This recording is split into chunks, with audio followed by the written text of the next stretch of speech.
이게 적법성을 한번 보도록 하겠습니다. 그 목적의 적법성 보면 거기 뭐라고 나와 있냐면요. 임의규정은 이렇게 되어 있죠. 임의규정은 선량한 풍속 기타 사회 질서와 관계없는 동그라미요. 없는 규정이고요. 그 적용을 줄고요. 당사자의 의사로 배제할 수 있고 거기 줄고요. 당사자의 의사로 배제한다는 말은 무슨 말이죠? 당사자 간의 합의로 그것을 말할 수 있다, 배제할 수 있다 이런 말이죠. 그 다음에 강행규정은요, 선량한 풍속 기타 사회 질서와 관계가 있는 이죠. 여러분 선량한 풍속 기타 사회 질서를 뭐라고 한다? 사회적 타당성이다 이렇게 얘기하죠. 그래서 우리가 그냥 임의규정이라고 얘기하지만 임의규정은 선량한 풍속 기타 사회 질서와 관계가 없는 것이고 강행규정은 선량한 풍속 기타 사회 질서와 관계가 있는 규정이고요. 그 적용을 그 다음에 줄고요. 당사의 의사로 배제할 수 없고 이렇게 없고 알겠죠? 그래서 당사자의 의사로 배제를 못하는 거예요. 그 다음에 또 뭐가 있냐? 가운데 좀 봐봐요. 강행규정은 되어 있어요. 쌍방에 적용됨이 원칙이다. 거기 줄고요. 쌍방에 적용 것을 쌍면적 강행규정이라고 얘기해요. 그래서 원칙적으로는요. 쌍면적이에요. 두 사람한테 다 적용된다 이 말이죠. 그런데 당사자 일방에게 불리한 경우에만 적용되는 것만 법령을 모유로 하는 편면적 강행규정 줄고요. 편면적 강행규정 그래서 주로 임대차 이렇게요. 주로 임대차 이렇게. 그 다음에 강행법규를 효력규정인 단속규정으로 효력규정과 단속규정을 구분하여 법률행위의 위반행위에 사법상 효력을 부정하는 효력규정과 위반행위에 사법상 효력을 부정하지 않는 단속규정도 있다. 이렇게 되어 있나요? 자, 그럼 지금부터 설명을 해요. 여기 한번 보셔요. 우리가 이제 지금부터 적법성을 보는 것인데요. 먼저 이렇게 항상 여러분 우리가 처음 공부할 때는요. 이렇게 계약이 있죠. 이 계약을 뭐란다? 법률행위라고 얘기를 하죠. 이 법률행위는요. 무슨 요건이 있냐? 먼저 성립 요건이 있고 그 다음에 효력 요건이라고 하는 것이 있죠. 효력 요건은요. 먼저 일반적 효력 요건이라고 하는 것이 있고 특별한 효력 요건 이렇게 두 가지가 있죠. 일반적 효력 요건은요. 먼저 여기 당사자죠. 당사자는 권리 능력, 의사 능력, 행위 능력이 있을 것 이렇게요. 그 다음에 여기 목적이죠. 목적은 뭐가 된다? 목적은 먼저 확정돼야 되죠. 언제까지 확정이 돼야 된다? 이행기까지. 그 다음에 목적의 가능성이죠. 그럼 가능성을 어떻게 한다고 그랬죠?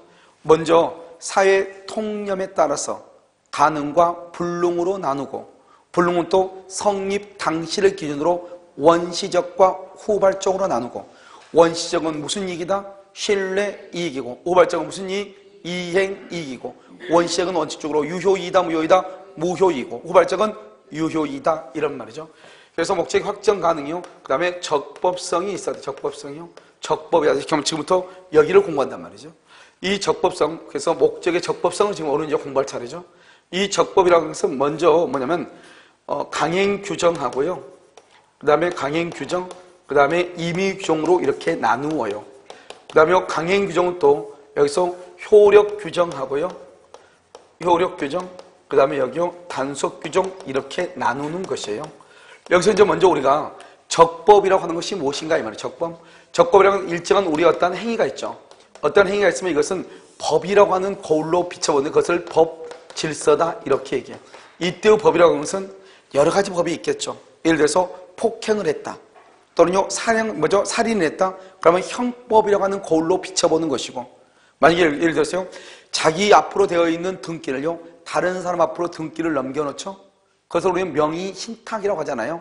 그것은 부동산 실권리자 명의 등기에 관한 범위로 해서 줄여가지고 부동산 실명법에 위반이 되는 것이고 알겠죠? 이런 것들, 이런 법에 의해서 이런 행위를 비춰보는 거죠. 그래서 이것을 뭐란다? 반발하면 그것을 뭐라고 한다? 위법이라고 얘기하죠. 위법이라고 얘기하고 반발하지 않고 법 질서에 스며들면 우린 것을 뭐라고 얘기해? 적법이다 이렇게 얘기하죠.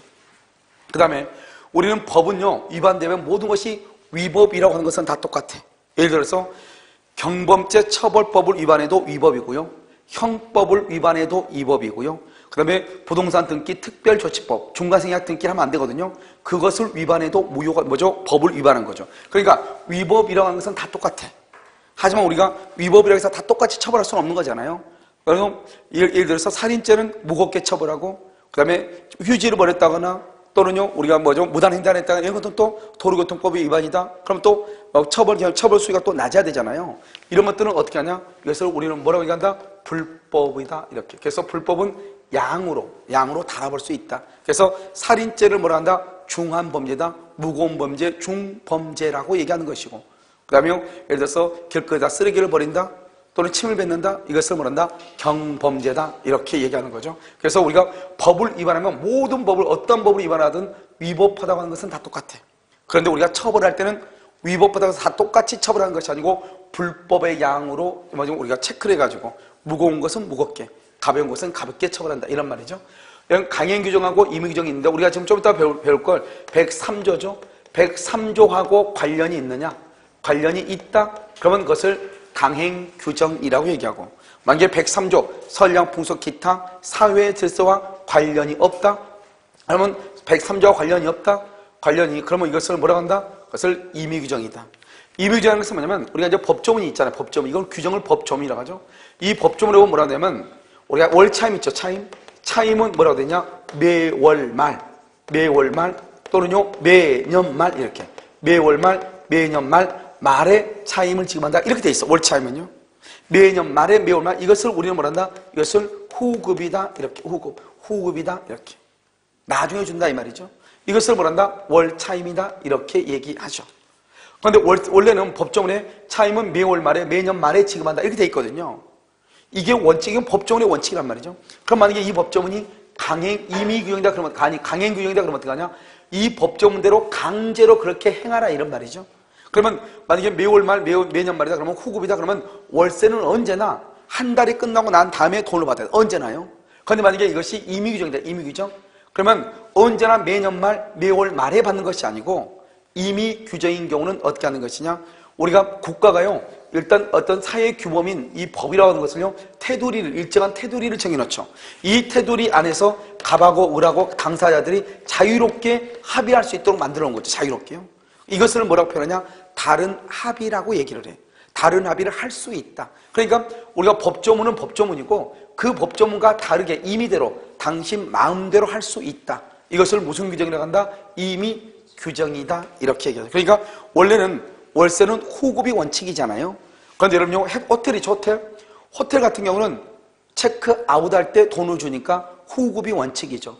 그런데 모텔 같은 경우는 어때죠? 들어갈 때 돈을 주잖아요. 원래 모텔도 일시 사용을 위한 임대차니까 나올 때 돈을 줘야 되거든요. 그런데 모텔은 들어갈 때 돈을 준단 말이죠. 그럼 왜 그러냐? 법조문에는 나올 때 돈을 주라고 했지만 들어갈 때 돈을 받을 수도 있다. 이러한 경우 원래 법조문과 다르게 합의할 수 있다. 이러한 경우는 무슨 규정이라고 한다? 임의 규정이라고 하기 때문에요 다른 합의에 의해서 모텔에 들어갈 때 돈을 달라고 하는 것이에요. 무슨 말인지 알겠죠?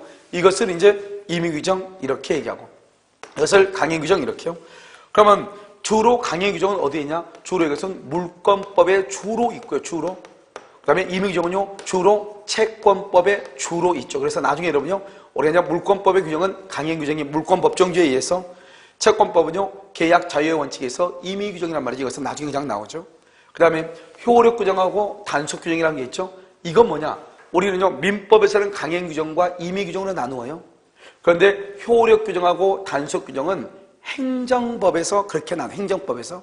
그래서 행정법에서는 법 규정을 둘 다 법 규정을 위반하잖아요. 이런 법 규정을 위반하면 처벌을 받아야 돼, 안 받아야 돼? 여기서 이것을 이제 여기서 공법이라고 하는 것하고 사법이라고 하는 것이 나오는 거예요. 여기서 공법하고 사법이라고 하는 것이 나온다. 그럼 먼저 우리가 이제 공법이 무엇이고 사법이 무엇인가를 우리가 좀 알아야 되잖아요. 약간요. 그럼 우리가 이제 간단히 얘기하면 공법과 사법을 구별하는 기준은 학자들마다 다 달라요. 그런데 우리는요 객관식을 공부할 때는 그건 절대 필요 없이 이렇게 생각하면 돼요. 국가기관이라고 개인 간의 관계다, 상하 관계다. 이것을 공법이라고 얘기를 해요. 그래서 만약에 누가 뭘 했는데 그 사람이 국가기관이다. 아 그럼 국가기관 관계는 공법. 이런 만약에 건축허가를 제출해야죠. 건축허가를 받아야 되죠. 그럼 건축허가는 구청 가서 받아야 되죠. 그러니까 건축허가를 받는 것은 무슨 관계다? 공법관계인 것이에요. 여러분요 출생신고해야죠. 어디 가서 해야 돼? 주민자치센터 가서 해야 되죠. 무슨 관계다? 공법관계. 간단히 얘기하면요. 이해되셨죠? 그 다음에 개인과 개인 간의 관계죠. 사람과 사람 간의 관계를 무슨 관계로 한다? 이것을 사법관계다. 이것을 평등한 관계다. 이건 상하 관계이고요. 여기는 무슨 관계다? 평등 관계이죠. 그래서 여러분하고 나하고 하고 나고, 여러분하고 하고 나고, 여러분하고 음식점 주인하고 다 무슨 관계다? 평등 관계죠. 만약에 여기서 예를 들어서 뭐 밤에요 알바를 간다 그러면 사장이 있을 거 아니에요? 사장하고 직원하고, 사장하고 직원은 상하관계 절대로 아니에요. 사장이 국가기관 아니잖아요. 알겠죠? 그래서 무슨 관계다? 1대1의 평등 관계인 것이에요. 무슨 말인지 알겠죠? 그래서 먼저 그걸 알아야 되죠. 그러면 일단 법을 위반하면은 그것이 단속 규정이든 오히려 규정 관계없이 공법상으로 무조건 형사처벌을 받아야 되죠. 공법상으로요 형사처벌을 무조건 받아야 돼요. 알겠죠? 그런데요 여기 이제 사법상으로 문제예요. 사법상으로는 어떻게 될 것인가? 효력 규정을 위반했죠? 효력 규정을 위반하면요 사법상으로 이러면 어떻게 돼요? 그것은 무효가 돼요. 그 다음에 여기는요 단속 규정은요 사법상으로는 뭐가 된다? 유효가 돼요. 사법상으로는 1대1의 관계고, 그 다음에 공법은 상하 관계죠. 그럼 법을 위반하면 일단 무조건 처벌을 받아야 되기 때문에 단속 규정이든 효력 규정이든 구별하지 않고 일단 무조건 처벌을 받아. 그런데 그러면 효력 규정과 단속 규정은 어떻게 구별하느냐? 그것을 위반했을 때 사법적으로 무효이냐 유효이냐 이렇게 구별을 하는 거예요. 그러니까 사법상으로 무효이다 효력 규정, 유효이다 단속 규정 이렇게. 그럼 여기서 이제 우리가 그럼 뭐냐면 어떤 것이 단속 규정이고 어떤 것이 효력 규정인가 이렇게 이제 우리가 구별하는 거예요. 그래서 이것을 암기해야 돼. 첫 번째 단속 규정은 뭐냐? 여기서 가장 중요한 게 뭐냐면 중간생략 등기예요. 부동산 등기 특별조치법에 의해서 중간생략 등기는 하지 못하도록 돼 있거든요. 그럼 중간생략 등기를 하면 어떻게 되냐? 그러면 형사처벌 받아요. 그런데 사법적으로는 뭐가 돼? 유효가 돼. 그럼 어떻게 되냐? 갑이라는 사람하고 을하고 계약을 하죠. 그러면 갑은 을한테 등기를 해줘야 되겠죠? 그럼 을이 등기를 받죠? 등기 비용 들어가고 취득세 내야 되겠죠? 그런데 을이요 이걸 다시 또 병한테 처분하고 병한테 또 팔죠? 1억 원에 사가지고 1억 1천만 원에 팔죠? 그러면 1천만 원의 이익이 있죠? 그러면 양도세 500을 내야 되겠죠? 반전을? 그러니까 이래저래 내면 이 사람은 돈 남는 게 없죠. 그래서 중간에 있는 사람이 등기를 하지 않고 갑한테 부탁해서 직접 갑에서 병 앞으로 등기를 하죠. 중간에 있는 사람의 등기가 생략이 되어 있다. 중간 생략 등기라고 얘기하는 거죠. 그럼 어떡하냐? 이렇게 하면은 을은 형사처벌을 받죠. 하지만 갑에서 직접 병 앞으로 등기를 해주죠. 이 등기는 유효이다 무효이다? 유효이다. 유효. 이 사람 뭐가 된다? 소유자가 된다. 이것을 우리는 중간 생략 등기 단속 규정이다 이렇게 얘기하는 거예요.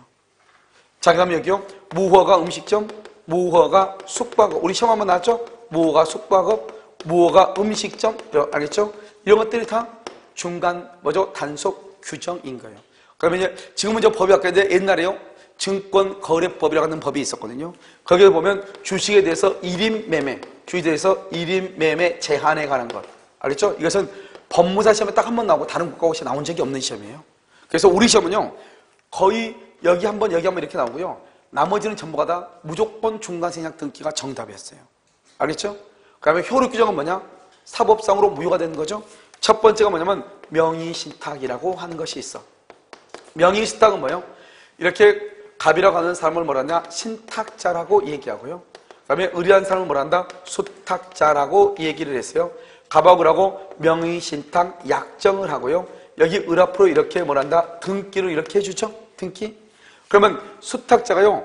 명의신탁이라는 것은 이 등기 명의죠. 등기 명의가 갑의 것이면 갑이 등기가 있어야 되잖아요. 그런데 이 등기 명의를 을 앞으로 등기를 해놓죠. 원래 소유자는 누군데? 갑인데요. 등기 명의만 맡겨놨다 이 말이죠. 명의를 맡긴다. 그래서 신탁이라고 얘기해. 명의상 약정이죠.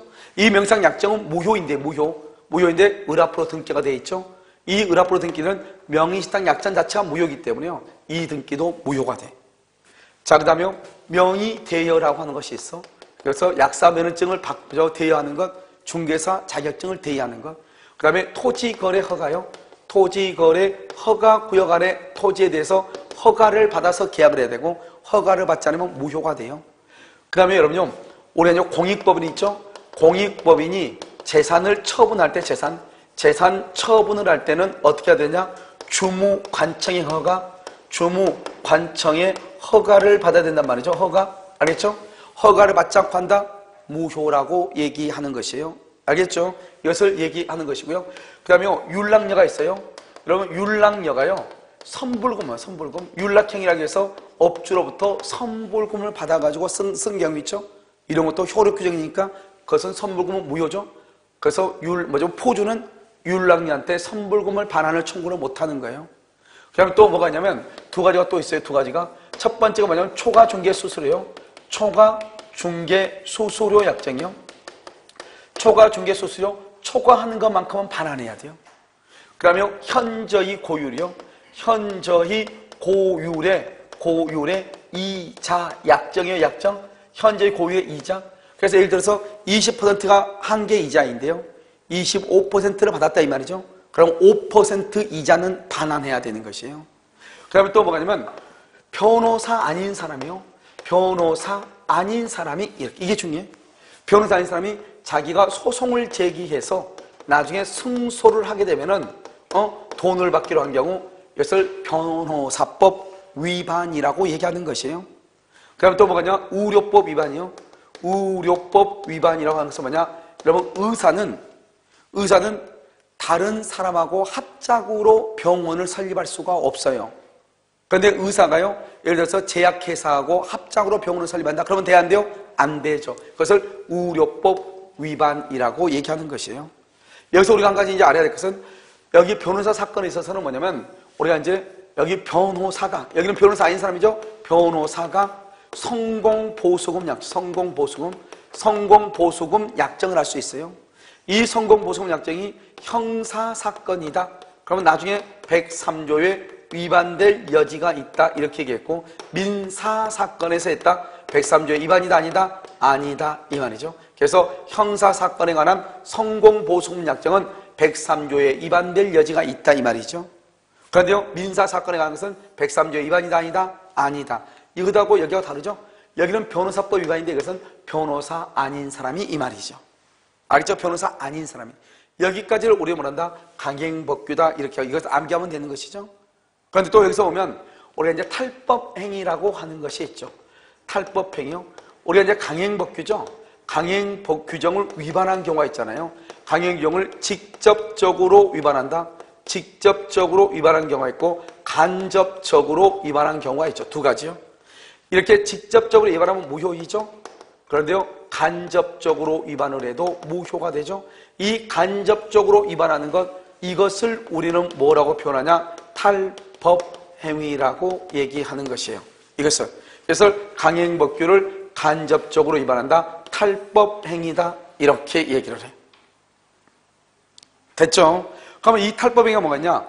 국유재산이죠. 국유재산을 관리하는 공무원은 자기의 이름으로 국유재산을 취득하면 안 돼요.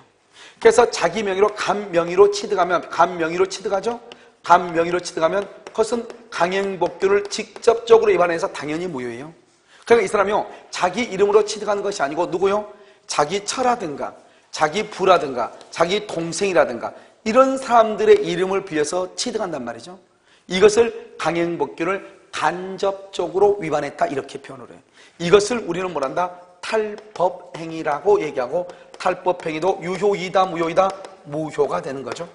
그 다음에 또 한 가지, 이게 1번이고요 2번은 뭐냐면, 2번은 우리는 국가공무원 있죠. 국가공무원이 퇴직하면 공무원 연금법에 의해서요, 공무원 연금 수급권이라고 하는 것이 있었고, 연금 수급권이요, 공무원의 연금 수급권이라고 하는 것이 있단 말이죠.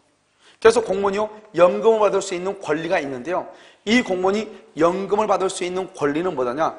일반 사은행 같은 데다가 담보로 제공하고 대출을 받을 수가 없어요. 왜냐하면 공무원은 국가를 위해서 큰 일을 한 사람이잖아요. 오랫동안 평생을 바쳐서. 그러니까 이 사람이 퇴직하면 국가가 책임을 져줘야 되잖아요. 그래서 국가가 오, 공무원이 오 이렇게 해서 돈을 출연해가지고 연금을 만들어서 그 사람이 퇴직하고 난 다음에 그 사람이 평생 죽을 때까지 그 상대방 배우자한테도 보호를 해줘야 돼요, 국가가. 그래서 연금을 이렇게 지급하도록 되어 있거든요. 그런데 이 연금 수급권을 만약에 이 사람들이요, 다른 데다 담보로 제공하고 돈을 다 받아 써버리면요, 그래가지고 이런 보면 공무원들은 가서 보면 항상 뭐를 하죠? 치킨집 하잖아요. 나오면 할 일 없으니까. 치킨집 해가지고 오픈하는 날이요, 그 전날 내일 오픈인데 오늘 날 조리독감 또 오잖아요. 그럼 어떻게 돼요? 망가는 거죠, 이게. 그렇게 되면 어떻게 돼요? 이 공무원은 그럼 이제 어떻게 해요? 배운 게 그거밖에 없고 이제 더 이상 할 줄 아는 게 없는데. 그러니까 이런 것을 못하게 하는 거예요. 알겠죠? 그래서 연금 수급권을 담보로 제공하고 대출받을 수 없게 한단 말이죠. 그런데 이 사람이 지금 당장 돈이 1억 원의 돈이 필요하단 말이죠. 그런데 자기는 연금 수급과 한 달에 200만 원 받는 것밖에 없단 말이죠. 그럼 어떻게 하면 되냐? 이 사람은요, 연금 수급권을 할 수 있는 대리 수령에 대해서 대리권을 주죠. 대리권을 누구한테? A한테요. 대리권을 주면서 이 사람한테 돈을요 1억을 빌리죠. 1억을 빌리면서 이 사람이 연금을 자기를 대리해서, 갑을 대리해서 연금을 수령할 수 있는 대리권을 A한테 줘. 그러고 나서 어떡하냐? 1억을 빌려. 그래가지고 그 연금에서 이자하고 1억 원이 다 공제될 때까지 대리권을 박탈한다 안 한다? 안 하고 위임을 계속 해주는 거죠. 그래가지고 한 5년 6년이 걸리겠죠? 그래서 5년 6년이 걸리면 그때 이제 원금하고 이자하고 다 빠지겠죠? 그러면 이제 갑이요 A한테 대리권 준 것을 대리권 수여를 뭐란다? 철회를 하죠. 그럼 이 사람이 대리권이 없어지고 자기가 이제 수령하게 되는 거죠. 이렇게 한단 말이죠. 그러니까 이것도 결국 다른 사람한테 담보로 대출하고 돈 빌린 거와 똑같죠? 이렇게 하면 된다 안 된다? 안 된다. 이것을 탈법행위라고 얘기하는 것이에요. 그래서 여러분 탈법행위는 강행법규를 간접적으로 위반한다. 유효이다, 무효이다, 무효이다. 그럼 뭐가 있다? 국유재산에 관한 거. 국유재산 관리 공무원 이유도 말하면 돼. 공무원의 연금 수급권 딱 두 가지 말하면 돼. 두 가지 외에는 없으니까. 알겠죠? 그것을 우리가 뭐란다? 탈법행위라고 얘기를 하는 것이에요. 자, 그래서 문제 한번 볼까요? 강의 노트 한번 보셔요. 강의 노트 그 적법성에 되어 있죠? 강행법규 그래서 주로 물권법이고요. 임의법규 주로 채권법이고 임의규정 뭐라 놨죠? 법규정과 다른 합의를 할 수 있다. 이런 말이죠. 그럼 이러면 강행법규는요. 법규정과 다른 합의를 할 수가 있다 없다? 없다. 이런 말이죠. 자, 강행법규는 그 다음에 또 어떻게 나눈다? 효력규정하고 단속규정을 나누죠. 이건 암기해야 돼. 강의 노트 여러분요 9페이지 보고 있죠? 9페이지 강의 노트. 알았죠? 그래서 단속규정은 뭐가 있어요? 위반하면은 공법상으로는 처벌을 받는데 그 다음에 사법상으로는 유효이죠? 세 가지가 있다. 중과생약 등기 너무너무 중요하죠? 3번에요. 무허가 음식점, 그 다음에 무허가 숙박업. 2번요. 1인 매매 제한. 알겠죠? 이것은 시험에 법무사에 딱 한 번 나왔다 그랬어. 효력규정은요. 위반하죠? 효력규정을 위반하면 공법상으로 뭐다? 처벌받죠? 사법상으로 뭐가 된다? 무효. 예를 들면 뭐가 있다? 율랑자가 선복으로 맞는 것, 초과 중개 수수료 약정, 변호사 아닌 자. 변호사법 위반은 뭐냐? 변호사 아닌 자가 승소를 조건으로 돈으로 받기로 한 경우죠. 그 다음에 의료법 위반은요. 말했죠? 의사는 반드시 의사가 아닌 다른 사람과 합작으로 병원을 설립할 수 있다 없다? 없다. 설립하면 안 되죠. 현저히 고율의 이자 약정이죠. 초과 중개 수수료, 현저히 고율의 이자 약정, 초과하는 것만큼 무효이고 초과하는 것은 반드시 반환을 해야 돼. 반환. 알겠죠? 초과 부분이 무효 동그라미하고 옆줄 긋고 반환해야 된다. 반환. 공익법인이죠. 채무를 부담하거나 공익법인이 재산을 처분할 때는 주무관청에 뭐가 있어야 돼? 허가가 있어야 되죠. 명의신탁, 명의대여, 토지거래 허가 이런 것들이 다 효력규정에 위반되어 무효이죠. 특히 중요한 건 오른쪽이요. 투자수익보장약정이죠. 여러분 투자수익보장약정은 효력규정에 위반돼서 무효가 돼요. 무효. 박스가 중요해. 박스 안에 있는 말이 투자수익보장약정에 위반된 경우 표현대리법리가 적용될 여지가 없다. 너무너무 중요해. 왜냐? 투자수익보장약정이라는 것은 강행법규에 위반돼서 무효이죠. 무효니까 표현대리란 말이 나올 수가 있다 없다? 없다. 그래서 투자수익보장약정의 위반, 그 말은 무효 이 말이죠. 그러니까 당연히요 표현대리라고 하는 말이 나올 여지가 있다 없다? 없다 이런 말이죠. 자, 그래서 여러분요 문제를 한번 봐요. 문제를 보면 10번 한번 봐봐요. 4페이지 10번을 보면 우리가 이제 기본 강의할 때 풀었는데 한번 보시면 효력 규정이 아닌 거 이렇게 돼 있죠. 여러분 효력 규정이 아닌 것은 뭘 따지라고 그랬죠? 효력 규정은 뭐하고 비교된다? 단속 규정하고 비교가 되죠. 그래서 단속 규정이 아닌 것은 이 말이에요. 그래서 1번은 뭐죠? 부동산 등기 특별조치법상 중간생략 등기를 금지하는 규정, 중간생략 등기 이 규정을 뭐라 한다? 단속 규정이라고 얘기하고 2번 이자제한법상 최고 이자율을 초과하는 부분이죠. 초과하는 부분 거기를 주고 이 초과하는 부분만 무효이고 초과하는 부분에 반환 청구 가능해요. 초과하는 부분은 반환을 할 수 있다? 청구할 수가 있는 것이에요. 우리가 여러 번 했었죠. 초과 중개 수수료 약정이죠. 초과하는 중개 수수료는 할 수 있다? 반환을 할 수 있어? 청구할 수가 있는 것이에요. 3번은요. 독립법원의 설립 운영에 관한 법률상 공익법인이냐는 기본재산의 처분 줄 것이고 기본재산의 처분, 바로 옆에 주무관청의 허가. 공익법인은요, 재산을 처분하거나 채무를 부담할 때 자기 멋대로 처벌하거나 자기 멋대로 의무를 부담하는 것이 아니에요. 주무관청의 허가가 있어야 돼. 허가. 알겠죠? 4번은요, 부동산 실거래자 명의 등기에 관한 법률이죠. 실명법이죠. 부동산 실명법이죠. 그럼 봐봐. 부동산 줄거봐. 4번엔 부동산. 실거래자 할 때 실자 동그라미, 명의 등기할 때 명자 동그라미, 맨 끝에 법률할 때 법자 동그라미. 그것을 부동산 실명법이라고 얘기하는 것이에요. 그 다음에 줄거 명의상 약정. 명의상 약정은 유효이다, 무효이다, 무효이다. 국토의 계획 및 이용에 관한 법률이죠. 국자 동그라미, 계자 동그라미, 법자 동그라미, 국계법. 이렇게 많이 배우죠, 여러분요.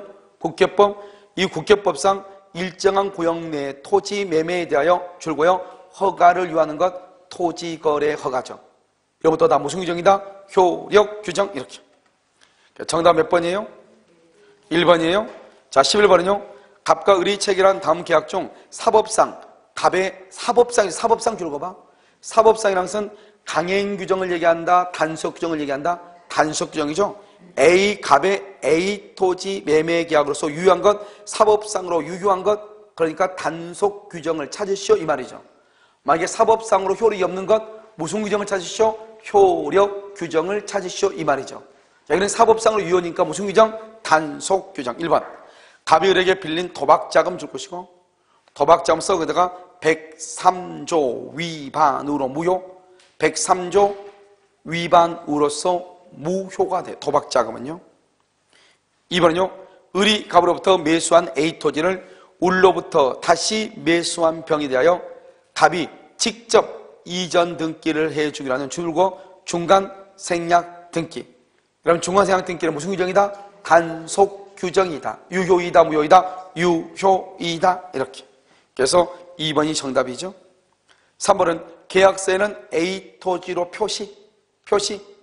갑과 을 모두 B 토지를 매매할 의도로 체결했다. 계약서가 뭐죠? 표시죠. 계약서에는 A인데 갑하고 을은 둘 다 무슨 토지를 살려고 했다? B 토지. 갑과 을 모두 동그라미. B 토지, 모두 B 토지. 그러면 의사의 일치죠. 의사의 일치. 무슨 주의다? 의사주의죠. 뭐대로 효력이 있다? 의사대로 효력이 있죠. 그러니까 이 2, 3, 4일은 A 토지에 대해서 계약이 성립했다. B 토지에 대해서 계약이 성립했다. B 토지. 이렇게. 자, 4번은요. 국유재산 사무에 종사하는 공무원. 딱 거기까지만. 국유재산 사무에 종사하는 공무원. 이것은 무슨 행위라고? 탈법행위다. 이렇게 얘기했죠. 법령의 규정에 위반하여 국유재산인 A 토지에 대해서 타인의 명의로 각 국가와 체결한 매매계약. 이렇게 돼 있죠. 그래서 국가와 체결한 매매계약 중간생략 뭐죠? 이것은 뭐를 얘기하는 거죠? 국유재산 탈법행위죠. 유효이다, 무효이다? 무효이다. 이렇게. 5번은요. 조합의 조합장이죠. 조합을 뭐라 하냐? 본인이라고 하죠. 본인. 조합장을 뭐라 한다? 대리인이라고 얘기하죠. 그래서 조합의 조합장이 을과 짜고 알죠? 을과 짰단 말은 뭐였다? 통정했다 이 말이죠. 을과 짜고 조합이 아닌 자신의 이익을 뭐란다? 대리권 남용이라고 얘기하죠. 을과 짜고 자신의 이익을 위하여 조합 소유 A 토지에 대해서 체결한 매매 계약. 조합 소유 A 토지에 대해서 체결한 매매 계약이죠. 이것을 대리권 남용이라고 얘기하는 것이고, 여러분 대리권 남용이 있죠. 그럼 여러분 대리권 남용이 있으면 그러면 어떻게 돼요? 대리권 남용이 있으면 원칙적으로 본인은 책임을 진다 안 진다? 안 지죠. 본인 책임을 지죠. 그런데 상대방이 알았거나 알 수 있었을 때는 본인이 책임지지 않죠. 그런데 지금 뭐라고 그랬냐? 을과 짜고 그랬다. 을과 짜고. 그러면 상대방 을은 대리인이 대리권을 남용한다고 하는 사실을 알고 있다, 모르고 있다? 알고 있다 이 말이죠. 그럼 본인 갑이 책임을 진다, 안 진다? 안 진다 이란 말이죠. 알겠죠? 여기까지는 뭘 한다? 적법성이라고 얘기를 하는 것이에요. 알겠죠? 잠깐 쉬도록 하겠습니다.